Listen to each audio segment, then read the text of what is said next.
6월 6일 아침 저희들에게 주신 하나님 말씀은 사무엘하 3장 1절로 5절까지 말씀입니다. 사울의 집과 다윗의 집 사이에 전쟁이 오래매 다윗은 점점 강하여 가고 사울의 집은 점점 약하여 가니라. 다윗이 헤브론에서 아들들을 낳았으되 맏아들은 암논이라. 이스라엘 여인 아히노암의 소생이요 둘째는 길르압이라. 갈멜 사람 나발의 아내였던 아비가일의 소생이요 셋째는 압살롬이라. 그술 왕 달메의 딸 마아가의 아들이요 넷째는 아도니아라 학깃의 아들이요 다섯째는 스바다랴 아비달의 아들이요 여섯째는 이드르암이라. 다윗의 아내 에글라의 소생이니 이들은 다윗이 헤브론에서 낳은 자들이더라. 아멘. 하나님의 사람은 세상 풍조를 역행해야 한다라는 제목으로 오늘 아침 말씀 전합니다. 각 시대마다 다수의 사람들의 사고방식이나 행동 방식을 가리켜 트렌드라고 합니다. 흔히 그 시대의 유행이라고도 말하죠. 그래서 패션 트렌드부터 시작해서 디자인, 건설, 인테리어, 교육, 각 영역마다 트렌드라는 것이 있습니다. 그래서 이 트렌드를 알고 트렌드에 맞게 행동하면 이 사람은 시대의 흐름을 잘 따라가고 있구나라는 그런 이야기를 듣게 됩니다. 그런데 이 트렌드라는 것이 멈추어 있지 않다는 것입니다. 무슨 말입니까? 항상 트렌드가 시대마다 바뀐다는 것이죠. 그렇기 때문에 매년 바뀌는 이 트렌드를 잘 읽고 잘 따라가는 것도 어찌 보면 능력이라 할 수 있을 것 같습니다. 그런데 이 트렌드를 잘 따라가면 시대와 동떨어져 있지 않다라고 하는 그런 모습을 보여줄 수 있기는 하지만 믿음의 트렌드, 믿음의 유행은 절대 바뀌지 않습니다. 지금까지 하나님은 진리만큼은 절대 타협하지 않으셨습니다. 진리를 따르고 진리의 근원이 되시는 하나님을 믿고 사는 것을 매 시대마다 사람들에게 강조하셨습니다. 물론 세상의 트렌드가 모두 다 나쁜 것은 아닙니다. 세상의 트렌드가 전부 다 잘못되었다라는 것은 아닙니다. 그러나 우리가 진리를 따르고 하나님을 따르고 말씀을 따르며 살아가는 것을 방해하는 세상의 트렌드도 있다라는 것입니다. 오늘 본문은 다윗이 낳은 아들들을 소개하고 있는 말씀입니다.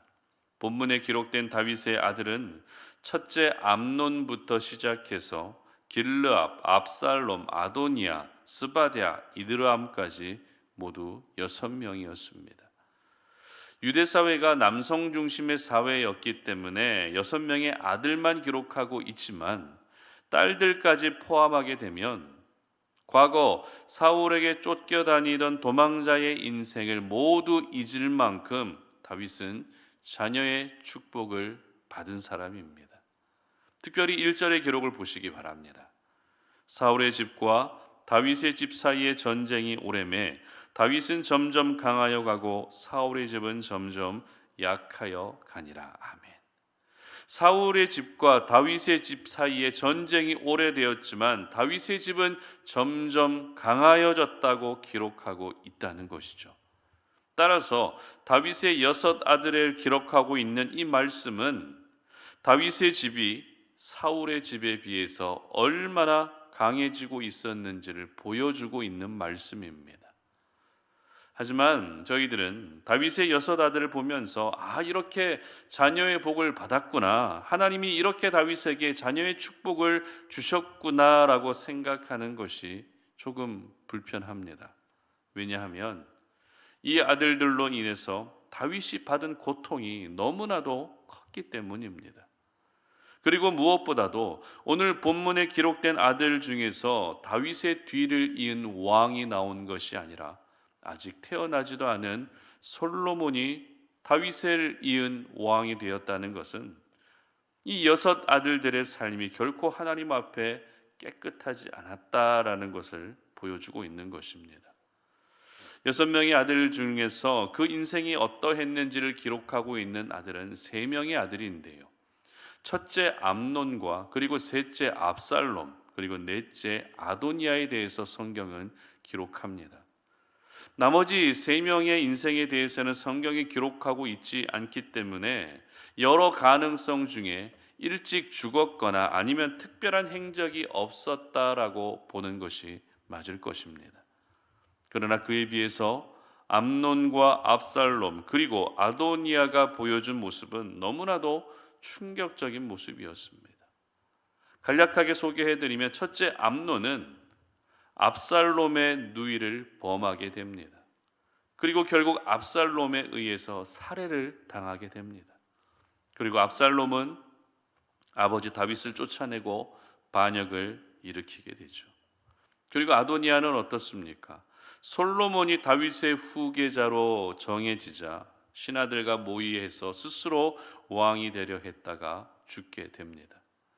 이렇게 다윗의 아들들의 인생은 모두 아름답지 못했습니다. 오직 자기 욕심과 자기 욕망에 따라서 살다가 비참하게 죽음을 맞게 된 것입니다. 다른 아들도 아닌 다윗의 아들들입니다. 그런데 다윗의 아들들이 이렇게 하나같이 악한 모습으로 살았다는 것이 우리는 도저히 믿을 수가 없습니다. 그런데 저희들은 오늘 다윗의 아들들을 소개하고 있는 말씀을 보면서 중요한 사실을 발견하게 됩니다. 그것이 무엇인가 하면 6 아들의 어머니가 모두 달랐다라는 것이죠. 그러니까 다윗에게는 6 아들만 있었던 것이 아니라 6명의 아내도 있었다는 것입니다. 그 중에서 특별히 3절 하반절 말씀 보시기 바랍니다. 셋째는 압살롬이라 그술왕 달메의 딸 마아가의 아들이요. 무슨 말입니까?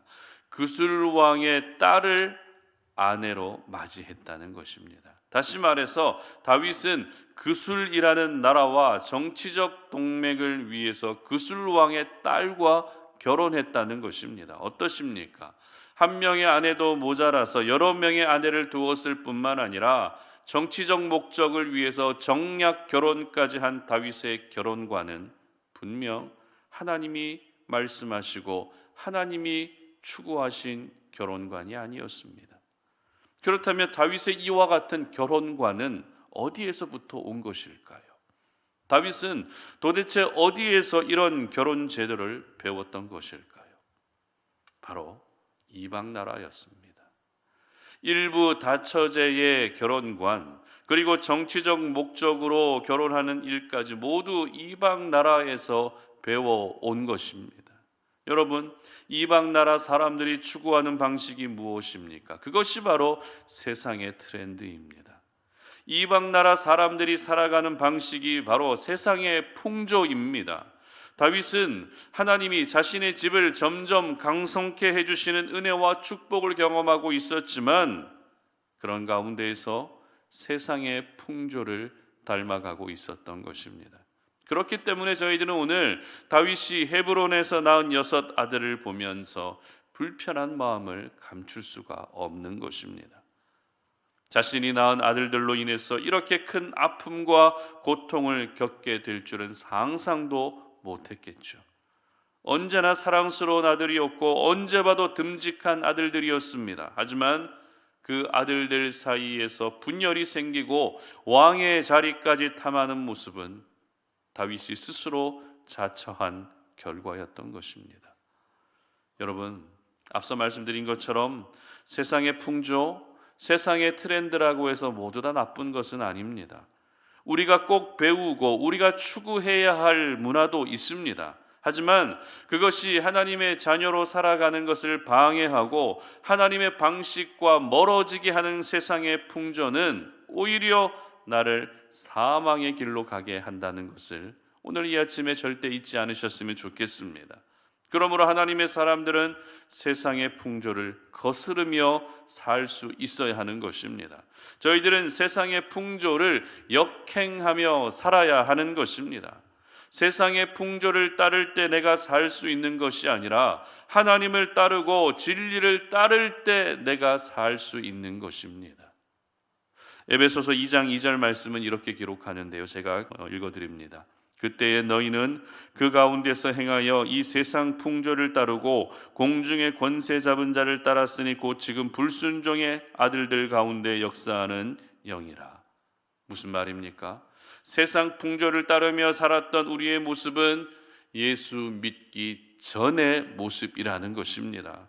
그런데도 예수님을 믿고 구원받은 하나님의 자녀가 되었지만 아직도 여전히 세상의 풍조를 사랑하고 세상의 트렌드를 생명처럼 여기고 세상의 문화를 가장 가치 있는 것으로 여기는 나의 모습은 있지는 않은지 오늘 여러분 자신의 모습을 한번 돌아볼 수 있었으면 좋겠습니다. 세상의 것들은 보기에는 화려해 보입니다.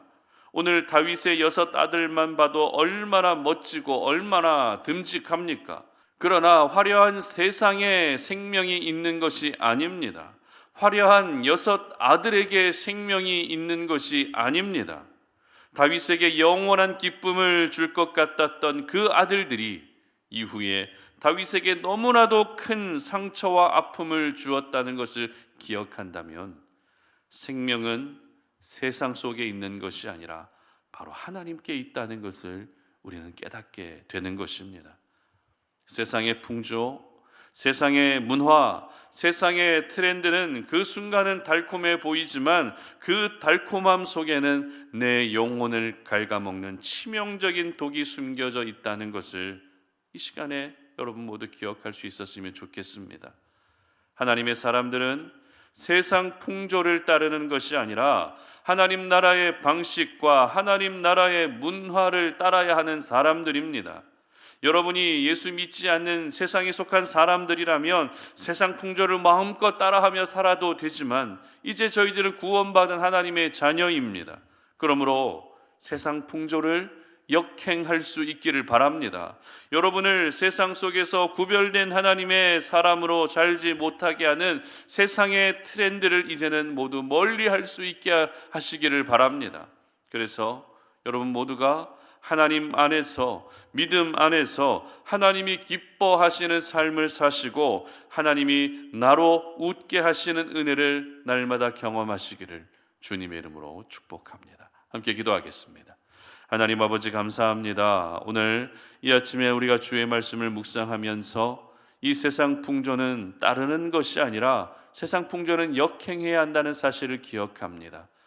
나로 하나님의 자녀로 살지 못하게 하고 구별된 하나님의 사람으로 살지 못하게 하는 세상의 문화를 멀리할 수 있는 저희들 되게 하여 주시옵소서. 그 순간은 달콤해 보이지만 그것이 오히려 나를 사망의 길로 가게 한다는 것을 잊지 않게 하시고 세상의 문화를 멀리할 수 있게 하시고 세상의 트렌드를 멀리할 수 있는 저희들 되게 하시고 그래서 하나님 나라의 방식과 하나님 나라의 문화와 하나님 나라의 트렌드를 기억하며 살아갈 수 있는 저희들 되게 하여 주시옵소서. 감사드리며 예수님의 이름으로 기도드립니다. 아멘.